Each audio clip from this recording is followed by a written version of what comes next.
এবার খেলা হবে। ভারতীয় সীমান্তরক্ষী বাহিনী বিএসএফকে দৌড়ের উপর রাখতে সীমান্তে অস্ত্র নিয়ে বাংকারে অবস্থান করছে বাংলাদেশ বর্ডার গার্ড বিজিবি। বিস্তারিত জানতে পুরো ভিডিওটি মনোযোগ সহকারে দেখতে থাকুন। বাংলাদেশ এবং ভারতের সীমান্ত এলাকায় নো ম্যানস ল্যান্ড হতে মাত্র 5 থেকে 10 গজ ভিতরে ভারতীয় বিএসএফরা দিনের বেলা তারা জঙ্গল আগাছা এগুলো পরিষ্কার করে আর রাতের বেলায় লুকিয়ে লুকিয়ে সেই জায়গায় তারা কাঁটাতারের বেড়া দিচ্ছিল। আন্তর্জাতিক সীমান্ত নিয়ম হলো নো ম্যানস ল্যান্ড থেকে 150 গজ ভিতরে কাঁটাতারের বেড়া দিতে হবে, কিন্তু ভারত দিচ্ছিল 5 থেকে 10 গজ ভেতরে, কোনো জায়গায় 20 গজ কিংবা কোনো জায়গায় 40 গজ। কিন্তু আন্তর্জাতিক নিয়মের 150 গজ ভিতরে তারা কোনো জায়গাতেই বেড়া দেয়নি, যার ফলে প্রতিবারই বাংলাদেশের পক্ষ থেকে বিজিবির পক্ষ থেকে প্রতিবারই প্রতিবাদ জানানো হয়েছে। এবং যেহেতু এটি অবৈধ কাজ, তাই ভারতীয় বিএসএফ আইনের কাছে হার মেনে তারা প্রতিবারই পিছু হটতে বাধ্য হয়েছে। ভারতীয় বিএসএফ যদি নো ম্যানস ল্যান্ড থেকে 150 গজ ভিতরে তাদের কাঁটাতারের বেড়া নির্মাণ করত, তাহলে বিজিবির বাপেরও ক্ষমতা ছিল না তাদেরকে আটকানো। অপরদিকে ভারতীয় বিএসএফরা যদি আন্তর্জাতিক সীমান্ত রেখার 150 গজ ভারতের অভ্যন্তরে তাদের কাঁটাতারের বেড়া না নির্মাণ করে, তাহলে বিএসএফ এর বাপেরও ক্ষমতা নেই সেই বেড়া নির্মাণ করার। বিজিবি প্রতিবারই সেই বেড়া ঠেকিয়ে দিতে পারবে আন্তর্জাতিক সীমান্ত আইনের বলে। ভারতীয় সীমান্তরক্ষী বাহিনী বিএসএফ তারা কাঁটাতারের বেড়া নির্মাণ করবে না কি করবে, এটা বাংলাদেশের বিজিবির মাথা ব্যথার কারণ নয়। মাথা ব্যথার কারণ হলো তারা 150 গজ ভিতরে কেন নির্মাণ করছে না, কেন বাংলাদেশের জমি দখল করে বাংলাদেশের জমির উপর নির্মাণ করছে। তাই বিজিবি 1 ইঞ্চি বাংলাদেশের মাটিও ছাড় দেবে না। বিএসএফ তারপরেও যদি ঝামেলা করে, তাহলে বিএসএফকে সীমান্তেই রুখে দিবে বিজিবি। দেখুন, চাঁপাইনবাবগঞ্জের চৌকা সীমান্তে ভারতের পক্ষ থেকে কাঁটাতারের বেড়া নির্মাণের ঘটনায় বিজিবি যে বাধা প্রদান করেছে, তার সঙ্গে কিন্তু সাধারণ মানুষও যুক্ত হয়েছে। তার ফলে কিন্তু বিএসএফ এর অতিরিক্ত জনবলও সরতে বাধ্য হয় এবং পরিশেষে কিন্তু তারা কাঁটাতারের বেড়া নির্মাণ কাজ বন্ধ রাখতেও বাধ্য হয়। সীমান্তে কিন্তু বিজিবির সঙ্গে এখন সাধারণ মানুষও যুক্ত হয়েছে। কোনো অবস্থাতেই বিএসএফকে কাঁটাতারের বেড়া নির্মাণ করতে দেওয়া যাবে না। এ বিষয়ে সীমান্তে যে কোনো পরিস্থিতি মোকাবেলায় বিজিবি কঠোর অবস্থানে রয়েছে। বিজিবি ওই সীমান্ত এলাকাগুলোতে বাংকার খনন করে তারা অবস্থান করছে। দেখুন, ভারতীয় বিএসএফ হয়তো মনে করেছিল 150 গজ না হলে অন্তত 100 গজ ভিতরে যদি তারা কাঁটাতারের বেড়া নির্মাণ করে, তাহলে তাদেরকে হয়তো নির্মাণ করতে দেওয়া হবে। কিন্তু বাংলাদেশের সীমান্তবর্তী এলাকার মানুষজন এবং বিজিবির সদস্যরা তারা কিন্তু ভারতকে 100 গজ ভারতের অভ্যন্তরে কাঁটাতারের বেড়া নির্মাণ করতে গেলেও এই মুহূর্তে কিন্তু বাধা দিচ্ছে। বিজিবির একটাই কথা, 100 গজ ভেতরে বেড়া নির্মাণ করলেও চলবে না। আন্তর্জাতিক নিয়ম অনুযায়ী 150 গজ ভেতরেই বেড়া নির্মাণ করতে হবে। 149 গজ ভেতরে নির্মাণ করলেও চলবে না। সর্বশক্তি প্রয়োগ করে রুখে দেবে বিজিবি।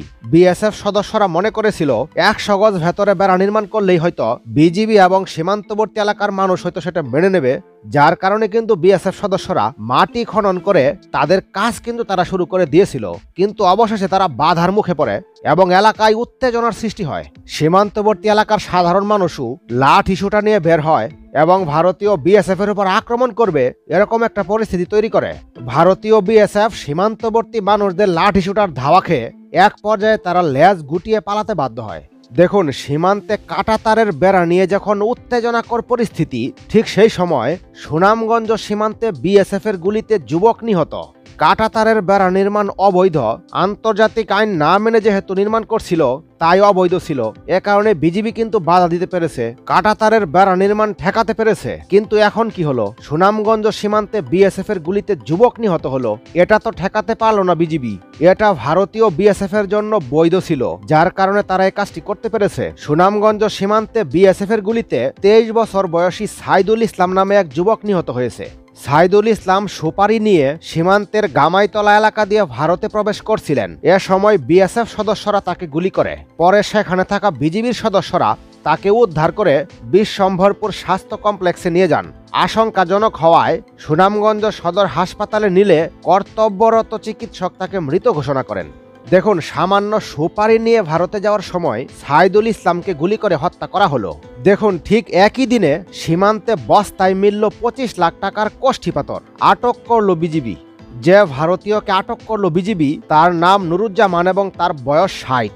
আটককৃত এই লোকটি কিন্তু সীমান্ত থেকে 4.5 কিলোমিটার বাংলাদেশের ভেতরে ঢুকে গিয়েছিল।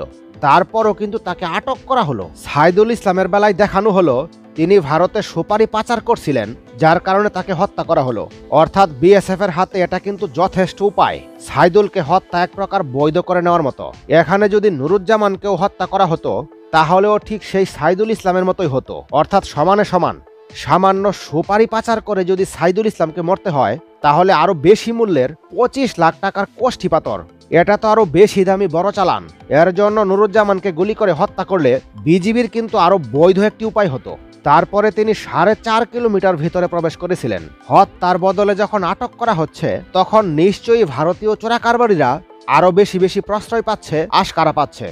একেও সাইদুল ইসলামের মতো শেষ করে দিতে পারলে বিজিবিকে বাহবা দিত 18 কোটি মানুষ। দেখুন, সাইদুল ইসলাম এবং নুরুজ্জামান এই দুইজনের বিচার থেকে আমরা বুঝতে পারি বাংলাদেশ এবং ভারতের মধ্যবর্তী যে সীমান্ত, সেই সীমান্ত কতটুকু ভারসাম্যহীন অবস্থায় রয়েছে। দেখুন, গত 2-1 দিন আগে ভারতের ত্রিপুরায় বিএসএফ এর সঙ্গে স্থানীয় মানুষের সংঘর্ষ, আহত 3। ভারতীয় বিএসএফ একটি চাঞ্চল্যকর ঘটনা ঘটিয়েছে।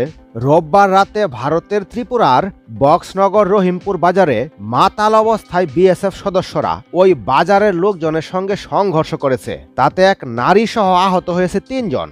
তার মধ্যে আবার একজন নাবালক শিশু রয়েছে।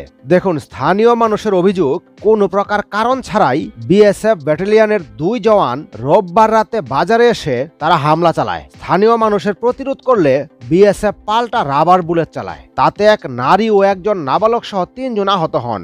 তবে বাঁচার জন্য বিএসএফ জানিয়েছে বক্সনগরে চোরাচালান হচ্ছিল। তারা সেই চোরাচালান হাতে নাতে ধরে ফেলার পর এলাকার কিছু মানুষের সঙ্গে তাদের নাকি বিরোধ বাঁধে। এটা তো ছিল বিএসএফ এর বাহানা, কিন্তু ওই রাতে বাজারের লোকজন তারা জানিয়েছে নেশাগ্রস্ত অবস্থায় বিএসএফ জওয়ানরা প্রথমে এলাকার বেশ কিছু বাইক ভাঙচুর করে। সেখানে বাধা দিতে গেলে এলাকাবাসীদের মারধর করে জওয়ানরা। মহিলাদের উপরও চড়া হয় তারা। অন্যদিকে বিএসএফ এর সদস্যরা এটি অস্বীকার করে তারা এক প্রেস বিজ্ঞপ্তিতে বলেছে মিথ্যে ঘটনা তুলে ধরে বিএসএফ কে বদনাম করার চেষ্টা করা হচ্ছে। বিএসএফ সদস্যরা আরো বলছে তারা নাকি অশান্ত পরিবেশকে শান্ত করার চেষ্টা করছিল, কিন্তু সে সময় স্থানীয়রা লাঠি সোঁটা এবং ধারালো অস্ত্র নিয়ে সেই বিএসএফ সদস্যদের উপর নাকি হামলা করে। এই পরিস্থিতি ঠেকানোর জন্যই নাকি তারা গুলি ছুড়েছে। তবে সেখানকার মানবাধিকার কর্মী কিরিটি রায় তিনি জানিয়েছেন বিএসএফ এর বিরুদ্ধেও অভিযোগ রয়েছে।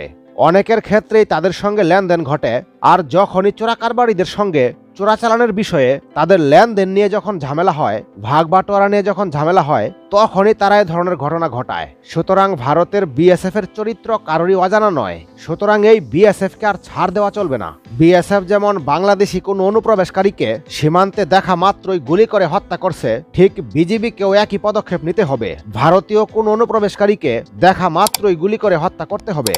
অর্থাৎ সীমান্তে হিসাব হবে সমানে সমান, গুলির বদলে গুলি। তবে বাস্তবে দেখা যাচ্ছে বিএসএফ কে কাঁটাতারের বেড়া নির্মাণে বাধা দিতে পারলেও বাংলাদেশি যুবক হত্যা ঠেকাতে পারছে না বিজিবি।